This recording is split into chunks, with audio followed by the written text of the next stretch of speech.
नमस्कार मित्रांनो, ठरलं तर मग या मालिकेच्या आजच्या भागात आता अर्जुन चैतन्य बाहेर आलेला असतो आणि इथे येऊन डस्टबिनमध्ये ते सॅम्पल भेटते का हे पाहत असतो. तो डॉक्टरांना विचारतो की कोणत्या डस्टबिनमध्ये नेमकं सॅम्पल ठेवलं आहे, तुम्हाला काही कळते का, आम्हाला जरा सांगा म्हणजे कसं बरं पडेल ना. आणि मग काय इकडे तिकडे त्यांची शोधाशोध सुरू होते आणि मग तोही म्हणतो की मलाही माहीत नाही कोणत्या डस्टबिनमध्ये कचरा ठेवला आहे, ते पण आपण आहे ना, आपल्या परीन प्रयत्न करूनच बघूया. आणि असं बोलून आता इकडे तिकडे ती लोक शोधत असं ठरवतात, कारण आहे ना त्यांच्यासाठी हे सॅम्पल खूप जास्त इम्पॉर्टंट होतं. जर आता सॅम्पल भेटलं नाही तर प्रॉब्लेम होऊ शकतो, हेही बरोबर माहिती होतं आणि म्हणूनच सॅम्पल शोधण देखील तितकंच गरजेचं होतं. आता डस्टबिनमध्ये सॅम्पल शोधायचं असं अर्जुनने ठरवलेलं असतं. दुसरीकडे आता काय गरज आहे मसाला बनवायची, आपण मसाला मार्केटमधून सुद्धा आणू शकतो की असंही आता बोलत असते. इकडे असणारी ही तन्वी म्हणजेच प्रिया पण आता पूर्ण आजींना मार्केटमधला नाही चालत ना ग मसाला म्हणून, तर आपण सगळं काही घरी बनवतो, मग आता काय प्रॉब्लेम येतोय घरी बनवायला. मला तर वाटतं ना काही अडचण नाहीये, बनवतो घरातच असंही आता तिला म्हटलं जातं.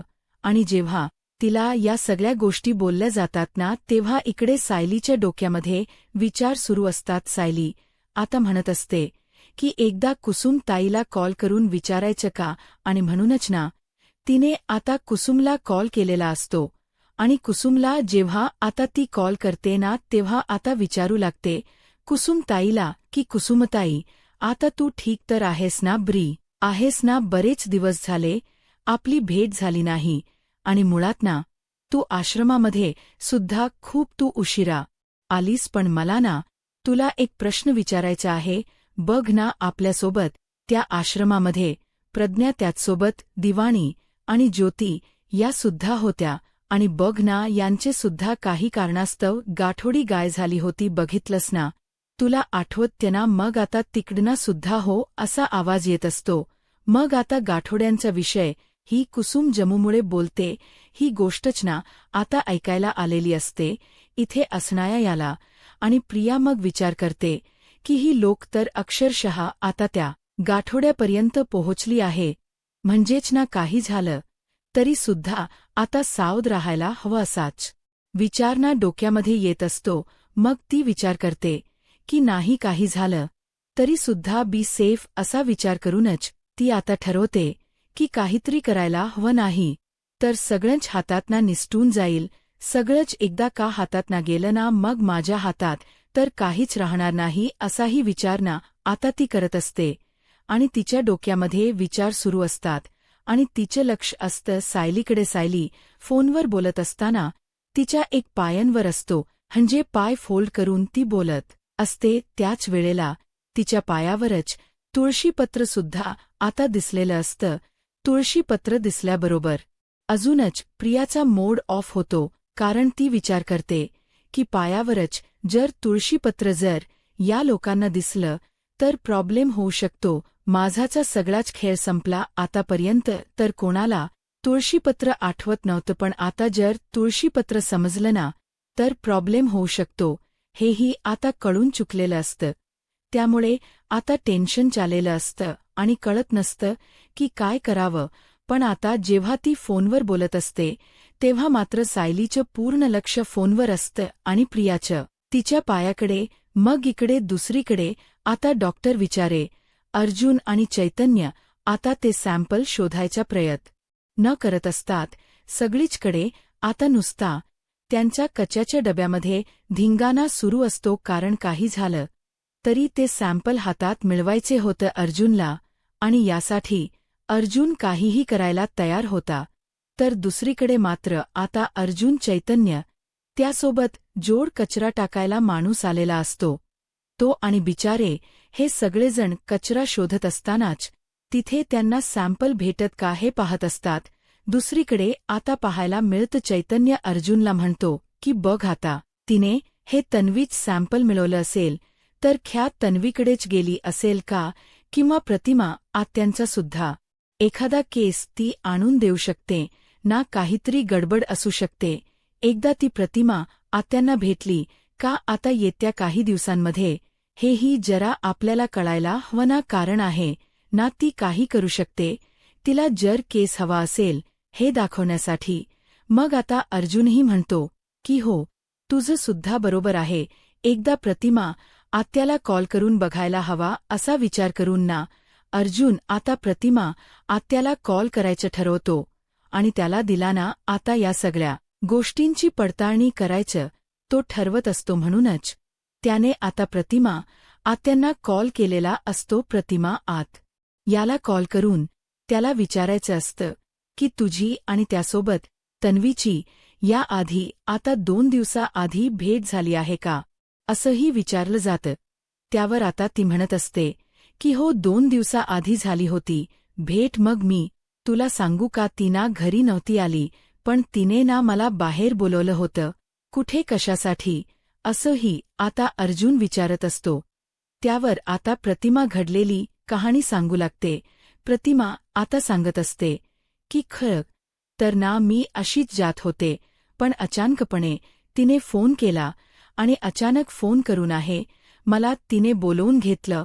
मग ती मंदिराजवळ येत आहे आणि तिने मला तिथे बोलवलं. मग मला असा विचार वाटला की कधी नव्हे ते तन्वीने मला तिच्यासोबत मंदिरात बोलवले, याचा अर्थ नक्कीच काहीतरी असू शकतं असाही मी केला आणि म्हणूनच ना मग मी तिच्यासोबत मंदिराच्या इथे पोहोचले. मग मंदिराच्या इथे पोहोचल्यावर ना तिने माझ्या हातात ना डायरेक्ट फक्त प्रसादच दिला आणि प्रसाद देऊन मला म्हटली की हा प्रसाद घेऊन तुम्ही जाऊ शकता. मग हा प्रसाद आहे ना, तिने माझ्याकडे आणि मला सरळ म्हणाली की हा प्रसाद आहे ना, बाबांना जाऊन दे, म्हणजेच बाबांनाही बाबांच आणि माझं नातं नीट व्हायला हवं. म्हणूनच मी देवाकडे प्रार्थना केली आहे असं काहीच ती मला म्हटली. मग मी तिला एवढेही म्हटलं, अगं इथपर्यंत आलीच आहे तर देवदर्शन वगैरे करून घेऊया ना दोघीही जणी. पण ती नको म्हणाली. ती म्हणाली की मी देवळ्यात जाऊन आली आहे. आणि तिने मला प्रसाद वगैरे दिला आणि मग मला म्हणायला लागली की तू इथून गेलीस ना तरीही चालेल. मग काय मी विचार केला की इथून जायच्या तिने अक्षरशः माझ्यासाठी ना रिक्षासुद्धा बोलवून घेतली आणि त्याच रिक्षामध्ये बसून ना मी तिकडनं गेले. मग आता या सगळ्या गोष्टी प्रतिमा अर्जुनला सांगत असते. खरं तर ना प्रियाने डायव्हर्ट करण्यासाठी या सगळ्या गोष्टी केलेल्या होत्या, जेणेकरून या सगळ्यांना असंच वाटायला हवं की प्रतिमाचाच केस हिन वापरलेला आहे एक दुसरं सॅम्पल म्हणून. पण दुसरीकडे मात्र आता पाहायला मिळतं प्रतिमाने आता अर्जुनला हेही सांगितलेलं असतं की ती काही देवळ्यातली मिठाई नव्हती. म्हणजेच ना मला कळलं की ती मिठाई जी आहे ना ती एका मिठाईवाल्याच्या दुकानातली होती.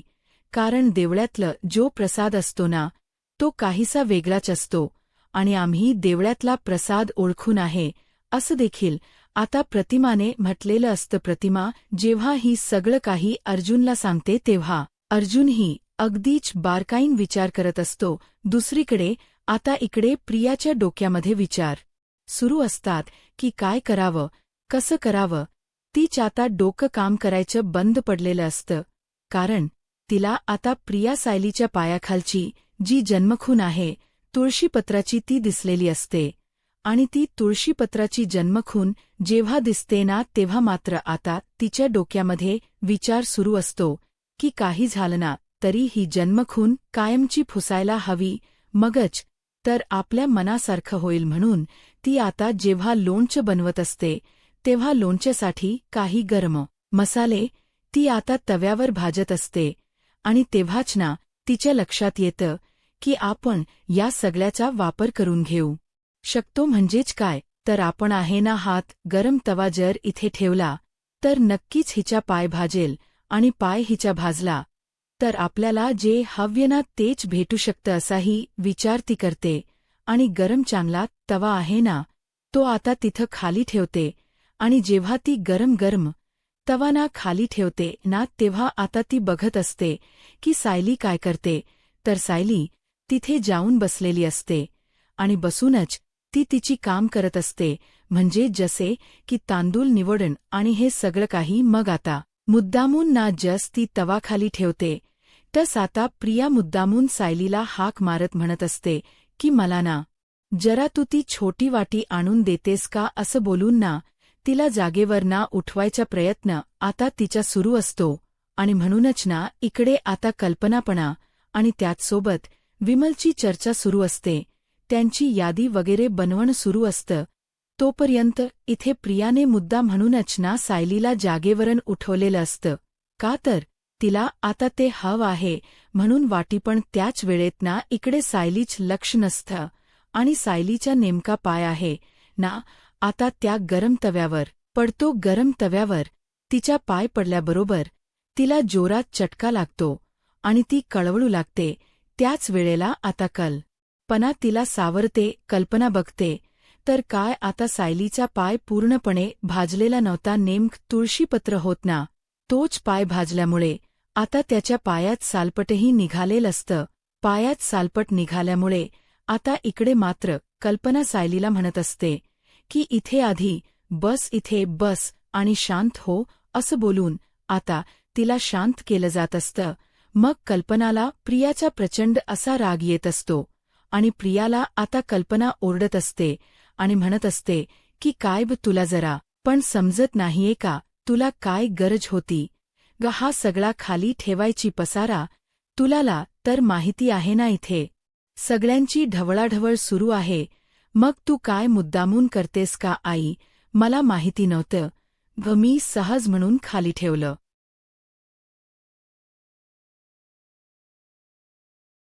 मला काय माहिती नेमका हिचा पाय त्याच्यावरच जाईल.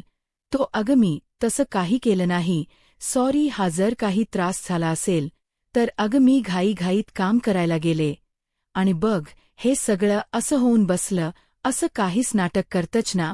आता ती बोलत असते पण तिला ना खूप जास्त आनंद झालेला असतो की सायलीच्या पायाला चटका लागला याचा. मग आता सायलीच्या पायाला चटका लागल्यानंतर तिला पाणी वगैरे दिलं जातं.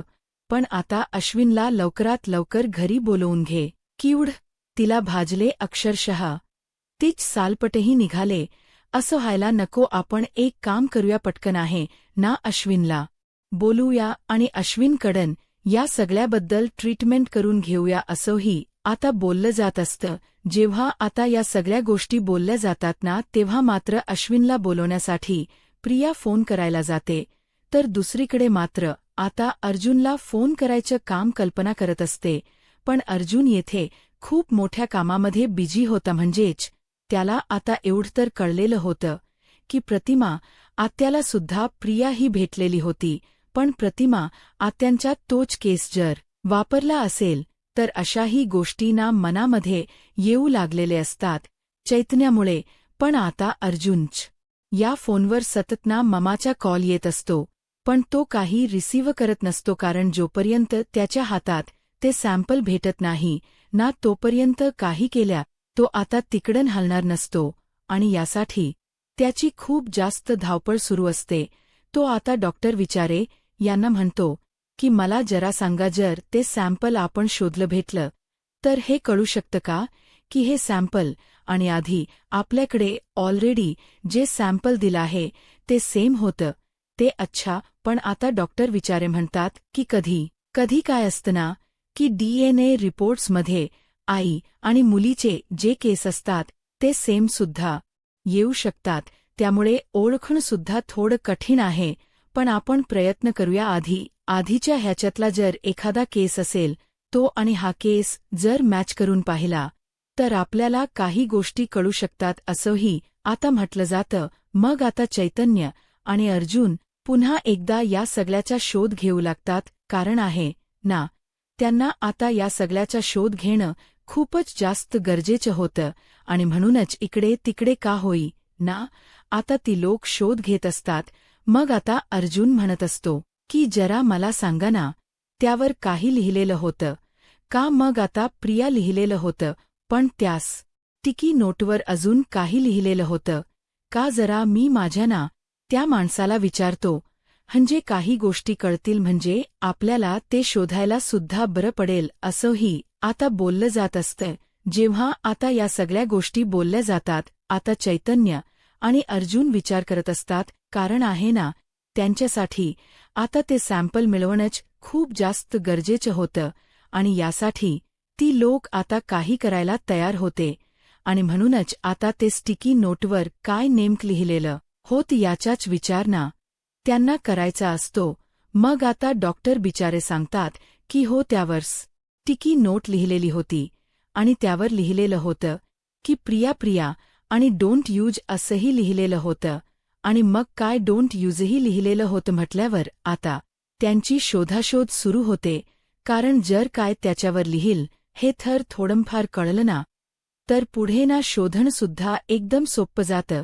कारण शेवटी ती लॅब होती आणि लॅबमध्ये बरेच काही ना काही जे आहे सॅम्पल यायचे आणि त्यामुळेच ना त्याच्यावर जर काही लिहिलेलं असेल तरच ते सॅम्पल शोधणं एकदम सोपं जाऊ शकतं. हे सुद्धा आता अर्जुन आणि चैतन्याला माहिती होतं आणि म्हणूनच त्यांची आता इकडे तिकडे शोधाशोध सुरू असते.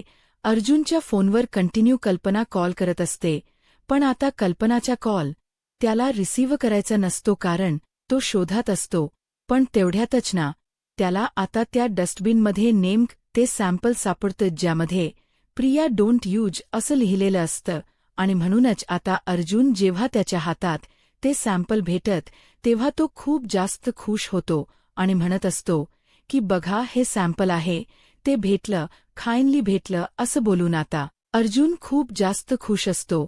आता अर्जुन हे सॅम्पल घरी घेऊन जायचं ठरवत असतो कारण याला ना हे सॅम्पल खरंतर घरीच घेऊन जायचं होतं.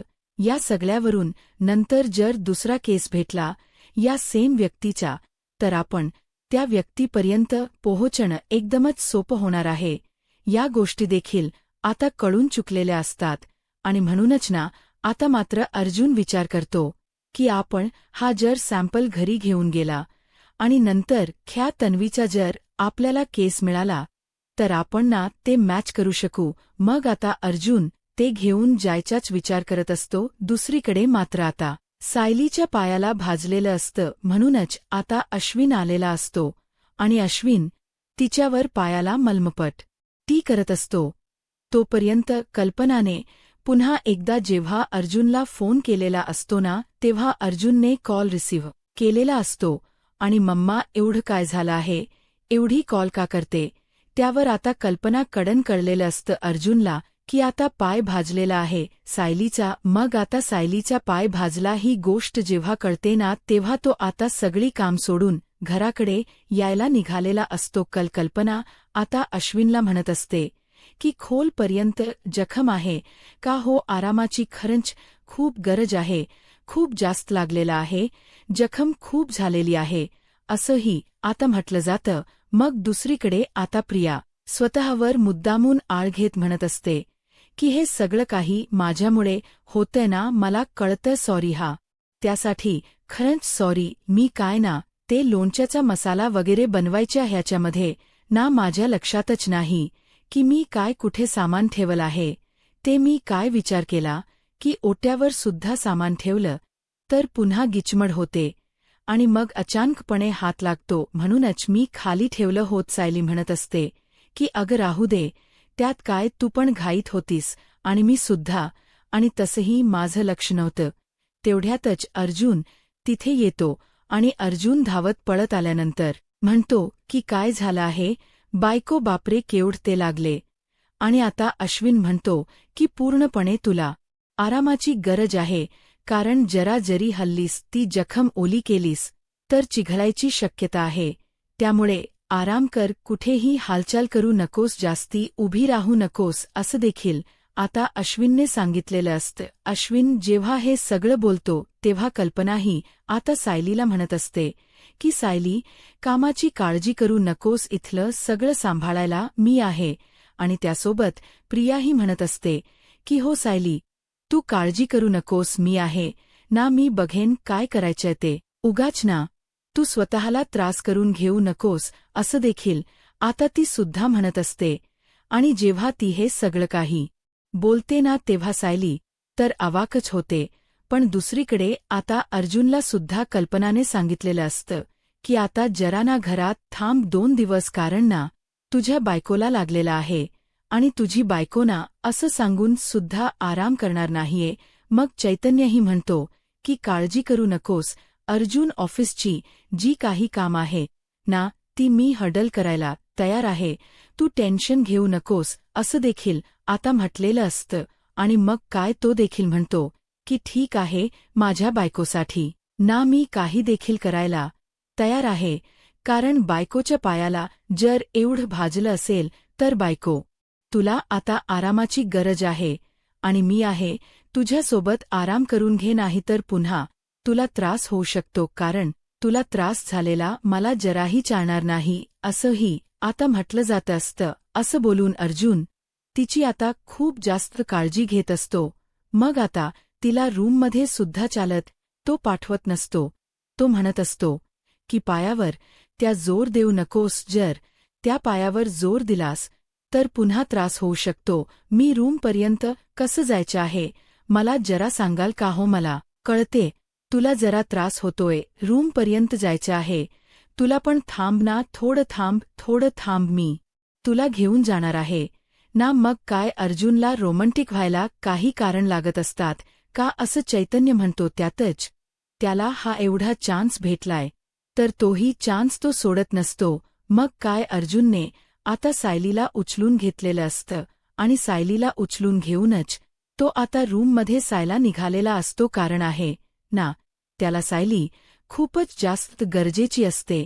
तर सायली म्हणत असते की अहो तुम्ही काय करताय, पण आता अर्जुन ऐकायला तयार नसतो. अर्जुनने सायलीला ला उचलून घेतलेलंच असतं आणि तो आता सायलीला घेऊन चाललेला असतो रूममध्ये.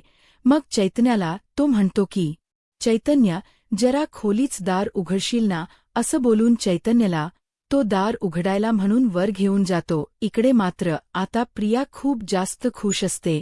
प्रिया विचार करते की मी जे ठरवलं होतं ते फायनली सक्सेस होते, म्हणजे मला ज्या गोष्टी हव्या आहेत ना त्या परफेक्टली घडतायत, त्यामुळे ती आता खूप जास्त खुश असते. चला, आता सायलीच्या पाय भाजलाय म्हटल्यावर सायली आता काही दिवस या सगळ्या कामांमध्ये गुंतून राहणार आणि तिला याच सगळ्या गोष्टी हव्या होत्या आणि म्हणूनच तिने आता एवढी मजल घातलेली होती. दुसरीकडे आता पुढील भागात अर्जुन सायलीकडे ते सॅम्पल आणून देतो आणि त्यामुळे आपल्याला ख्यात तन्वीपर्यंत पोहोचायला एकदम सोपं जाईल, असं देखील म्हणतो. अर्जुनने आता येताना त्या लॅबमधून ना काही सॅम्पल आणल्यानंतर तो नेकलेसही आणलेला असतो आणि तो नेकलेसही आता तो सगळ्यांना दाखवू लागतो. तर इकडे मात्र सचिनने प्रताप आता तो नेकलेस सगळ्यांना दाखवलेला असतो आणि प्रिया, हा तुझाच नेकलेस आहे ना, पूर्ण आजीने तुला दिलेला. मग आता ती म्हणते की नाही, पण आता प्रियाला मग सायली म्हणत असते की मग दाखव, तुझ्याकडे आहे तो नेकलेस, असं बोलून आता तिला सगळ्यांसमोर वेड्यात काढायचं काम सुरू असतं. आता पुढे काय होईल हे पाहायला आत्ताच माझा महाराष्ट्र या यूट्यूब चॅनलला सबस्क्राईब करा. धन्यवाद.